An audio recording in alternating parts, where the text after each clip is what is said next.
Pelatih PSM Makassar Bernardo Tavares fokus memantau kondisi para pemainnya usai menjalani libur.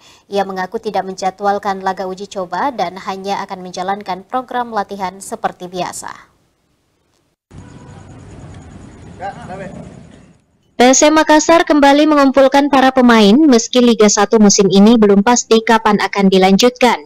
Setelah menjalani libur selama 2 pekan, Wiljan Pluim dan kawan-kawan kembali berlatih di Stadion Kalegoa Kamis sore. Latihan ini dihadiri langsung oleh seluruh pemain dan dipimpin langsung oleh pelatih kepala PSM Bernardo Tavares. Tavares mengatakan dirinya saat ini fokus untuk melihat kondisi para pemainnya yang sudah lama tidak memainkan pertandingan. Terlebih para pemain PSM baru kembali dari libur.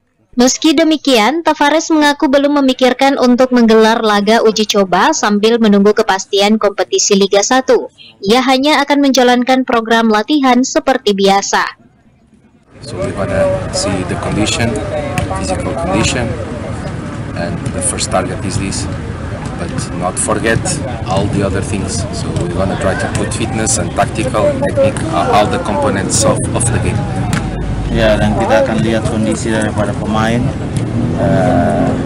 sejauh mana mereka melakukan tugas yang kita berikan selama libur kemarin. Karena pada saat libur kemarin kita memberikan mereka program juga untuk dilakukan di rumah masing-masing. Kita akan lihat kondisi mereka, sejauh apa mereka, dan kita akan gabungkan semuanya di sini, latihan kebugaran, latihan teknik, latihan taktikal. Tavares menambahkan saat ini kebugaran para pemain PSM menjadi hal penting yang harus tetap dijaga sebelum Liga kembali dilangsungkan. Ia berharap segera ada kepastian terkait kelanjutan kompetisi. Wahyu Saputra, Celebes TV.